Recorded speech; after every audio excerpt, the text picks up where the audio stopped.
When the gates of hell open, countless demons swarmed out of them. They slaughter humans like cattle. In the face of such dark creatures, humanity had no power to resist. The whole world was transformed into purgatory, and the appearance of these demons all points to an ancient legend. In ancient times, human armies fought against dark creatures. The immortal Blood Queen Nimu spreads a deadly plague. She threatened to wipe out the human race from the face of the earth. Finally, young Arthur stepped forward, with the supreme mage Merlin in tow. He pretends to surrender to the dark creatures. Just as Nimu let his guard down, a soldier threw a spear in his hand. Nimu was pinned to a tree. The dark creatures surrounding him tried to advance, but with Merlin's magic, they quickly fled. But Nimu was not dead. It turned out that the weapons of mortals could not hurt her, and in her fury, Nimu began to unleash the plague once more. At this critical moment, Arthur drew his sword. The king's sword first severed her spellcasting arm, then he cut off Nimu's head. But Nimu's magic was too powerful. Before she died, she transferred all her blood to the tree. To seal Nimu's body, Arthur divided her into 6 pieces, and locked each piece in a different box. Then they were sealed by the saints. The chests were eventually buried separately around the world by brave knights. Time is fast approaching. 1,000 years later, Hellboy is a paranormal investigator. One of his teammates has been ordered to investigate a vampire lair, but the team member lost contact with him 3 weeks ago. By the time Hellboy finds him again in the fighting ring, he's lost himself. He attacked Hellboy straight away, and he was modified. Hellboy got serious. He quickly took control of his teammate, but as he lifted his teammate's hood, he discovered he had turned into a vampire. The unsuspecting Hellboy was instantly thrown to the ground. The vampire then began to attack with his long, sharp claws. In desperation, Hellboy had to defend himself with his arms outstretched. At this point, the referee pulled out a cross. As the vampire was about to change his target, Hellboy came from behind just in time, but the vampire instantly spread his wings again. This time Hellboy didn't show any mercy. After blocking the vampire's frenzied attack, he threw him out, and with his life running out, his teammate turned back into a human. Before he died, he told Hellboy a prophecy that the end of the world was coming, and Hellboy was the one who made it happen. Hellboy then returns to the Bureau of Paranormal Investigation, but before he can rest, his father has a new assignment for him. Soon Hellboy was at the Osiris Club. Like the Paranormal Bureau, this organization has been fighting the forces of darkness for centuries, and then Hellboy learns what this mission is all about. It turns out that a long time ago, giants had ruled the land. Although humans eventually destroy them, the bodies of giants are still buried underground. And one thing about giants is that they can turn into zombies when they die and then crawl out of their graves to wreak havoc. After learning all about the situation, a hunting party consisting of Hellboy and the club set off. Intelligence reports indicate that the giants have appeared in a forest, but by the time the team arrived, the giants had disappeared. Only a few human bodies were left behind. The team then followed the footprints. They soon found a perfect spot for an ambush. As the team was setting up their mission, Hellboy was suddenly attacked, and the attacker turns out to be a member of the hunting party. It turns out the mission was a lie. After the club learned of the prophecy of doom, their real target was Hellboy. The unsuspecting Hellboy was caught off guard, surrounded by enemies. He jumped off the bridge, but the hunting party soon caught up with him. Hellboy had to fight back as he fled. As a creature of hell, Hellboy is extremely powerful. No normal attack could do him any harm. However, Hellboy was eventually contained by the hunting party. The captain then brought out his secret weapon. A powerful electric current instantly paralyzed Hellboy's body. As soon as Hellboy was incapacitated, the captain stepped in. Just as he was about to cut off Hellboy's head, he was surprised when his head flew off first. When he climbed out of the water, he found that the hunting party had been wiped out. It turns out that they have all become food for the giants. While he was watching from the shadows, another giant was behind him. He attacked Hellboy straight away. By Hellboy's back on his feet, another giant was rushing towards him. Faced with the attack, he pulled up a tree and threw it at him. The blow hit the giant right in the eye. Other giants soon came to his aid. Yet this giant looked less than clever, and he went straight to hacking his own kind to death. He was lucky to escape but was sent flying with a hammer. Before he could even reach his feet, another giant was charging at him.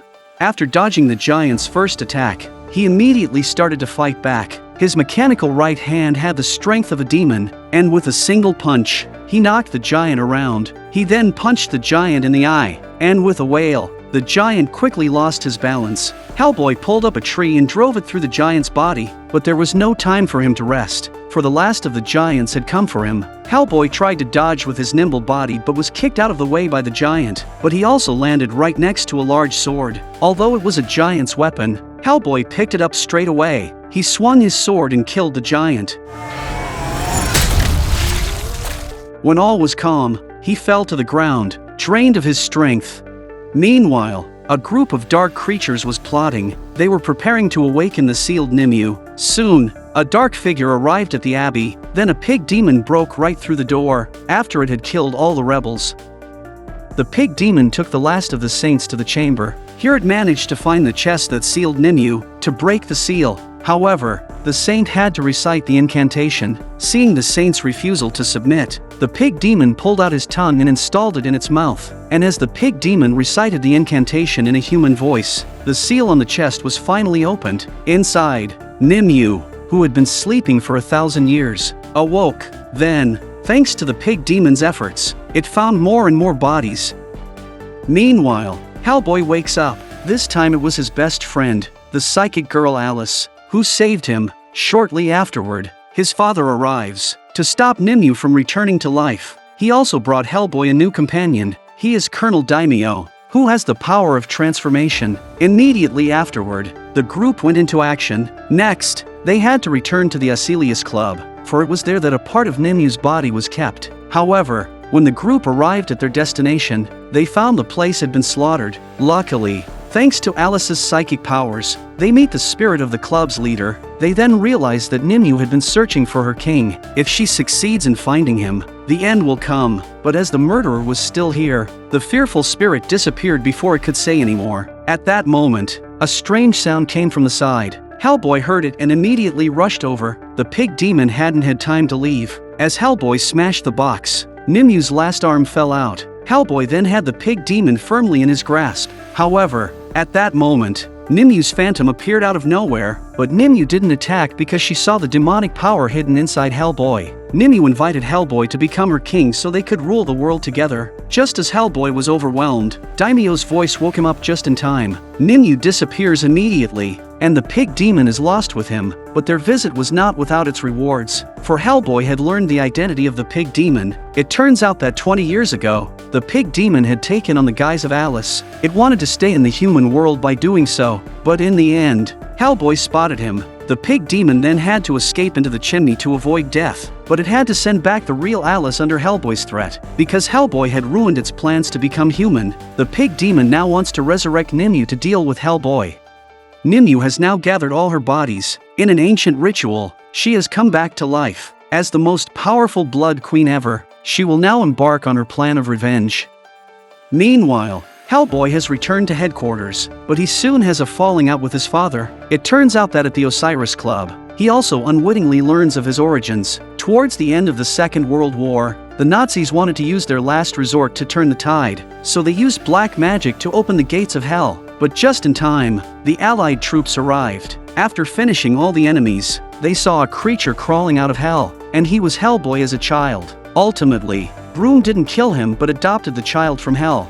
But now, he has doubts. He thought Broom had adopted him because he wanted to make him a weapon, not because he loved him. With that said, he slammed the door and left, but just as he stepped into the lift, he found himself in Amidst. Then a wooden house with legs came along. Hellboy immediately realized that Yaga had pulled him into the illusion. Yaga is a witch who eats children. Hellboy had once struck her blind in one eye, and now Yaga wanted to make a deal with Hellboy. If he would only give up one of his eyes, she would tell him the location of Nimu. Hellboy immediately pretended to agree, but when he gets the news of Nimu, he immediately backs out. There was no agreed time for the deal to be honored. Yaga was furious when she saw this. She attacked Hellboy regardless of the consequences. Despite her uncanny form, she was no match for Hellboy. As Hellboy is about to kill her, Yaga chants a spell. The wooden house under her feet collapsed in an instant. Then he threw Hellboy out of the room. By the time Hellboy had fallen out of the house, he was back in his father's office. He now knew where Nimu was. Hellboy then immediately rushed over with his teammates. On the other side, Nimu had by now arrived at Pendle Hill. It was under this tree that she had been killed and split up. She slashed the bark with a sharp blade.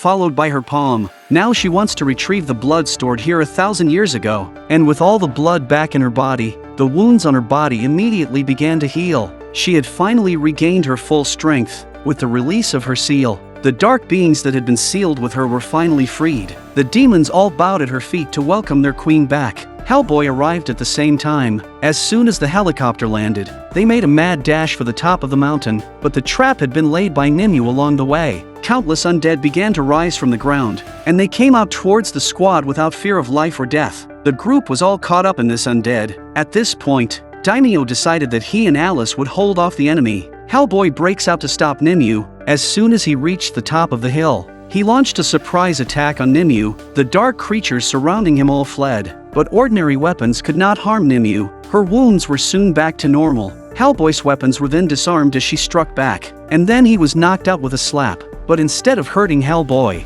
Nimu made another overture to him. They will rule the world together if Hellboy is her king. Then they will build a new kingdom out of the ashes. In response to Hellboy's refusal, Nimu immediately cursed Alice, who had come to her aid. She then proceeded to kill everyone close to Hellboy, to awaken the demon that lies dormant within him.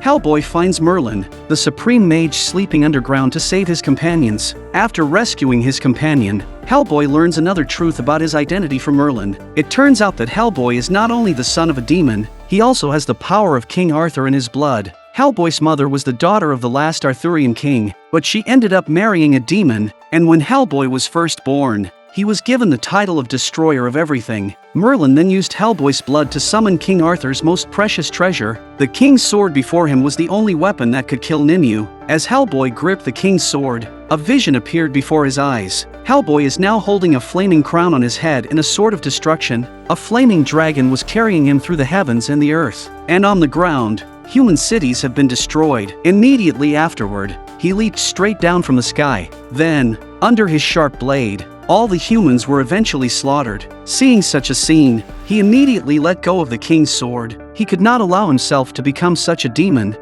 On the other side, Nimu arrived in the city at that moment. She started spreading the plague around, trying to exterminate the human race. She then invaded the Supernatural Defense Bureau. When Hellboy received the news and rushed back to the place, he found that it was a bloodbath. While he was upset, he also saw Nimu on the news. He then rushed over immediately. By now, the whole city was covered in dark clouds. Countless demons were flying in the sky. By the time he reached the church, the first to appear was the pig demon, and now it had been given power by Nimu. No ordinary bullets could do it any harm. Looking at his enemy, the pig demon immediately rushed forward. Hellboy was undaunted by this, and the two monsters collided directly with each other. But Hellboy is thrown out by the pig demon. As the pig demon attacked again, he rolled over in time to avoid the attack. He then grabbed an iron frame and started to fight back, but with the pig demon's strength enhanced, Hellboy was no match for him. The pig demon then took advantage of the situation and attacked again. Hellboy was pinned to the ground and rubbed. The pig demon's tusks then pierced him. Hellboy was left defenseless. At this point, Daimyo decided to stop hiding. As he injected the genetic potion, his body immediately began to change. First, his palms sprouted sharp claws. Then, with a roar of pain, his body began to change rapidly. In a matter of seconds, Daimyo was completely transformed into a beast. He then immediately attacked the pig demon, but the pig demon was now so powerful that Daimyo was soon sent flying. But by this time, Hellboy had also recovered his breath. They then charged at the pig demon together. Even with Hellboy and Daimyo together, they were still no match for the pig demon. Soon, Daimyo was knocked unconscious. Next, Hellboy was knocked down with a punch. The pig demon lifts a huge boulder. Just as it was about to smash Hellboy into the ground, Nimu appeared. Her intention was only to push Hellboy to the brink, not to kill him. When the pig demon tried to object, Nimu withdrew the power she had given it. The pig demon's body began to shrink and eventually degenerated into a small piglet. Nimu then attacked Hellboy again. She smashed him into the ground with her magic. And here, too, happens to be hidden King Arthur's Sword of Kings. So this is King Arthur's tomb. But no matter how much Nimu tried to compel him, Hellboy wouldn't pull out the king's sword. Seeing how determined he was, Nimu had to use his last resort. He killed Bru right in front of Hellboy. Watching his father die in his arms succeeded in enraging Hellboy. Hatred made him draw the sword of the king. Wait until Hellboy has completely drawn the sword. King Arthur's body was immediately reduced to ashes, and then Hellboy smiled a strange smile. The horn on his head, representing the devil's power, was growing rapidly. The king's sword had activated the malice within him. Now he has completely lost his mind. He has become a true destroyer of all things, and with Hellboy's arrival on Earth, the gates of hell opened. Countless demons began to emerge from the earth. They immediately slaughtered the human race. These demons were not only grotesque in appearance, but they were also destructive in many ways. Humans were defenseless. The demons were destroying even the cities. In this moment of crisis, Alice sneaks up on Broom's corpse. She then uses her psychic powers to summon Broom's spirit. As his father droned on, Hellboy finally regained consciousness. He swung his holy sword and cut off Nimu's head with a single blow. He then thrust the king's sword into the earth. Immediately the gates of hell began to close, and the demons slaughtering were dragged back to hell with a scream of resignation. When all was calm, without hesitation, Hellboy snapped off the two horns on his head. He then grabbed Nimu's head and threw her straight into the lava of hell. This time, she never has a chance to be reborn. At the end of the film, Broom also says goodbye to him. He says that being Hellboy's father has been the best decision of his life. At this point, Hellboy realizes that Broom has always loved him. He will continue to follow in his father's footsteps. Together with his companions, he will continue to keep the peace and happiness of the human race. Remember to subscribe to my channel, and I'll see you next time.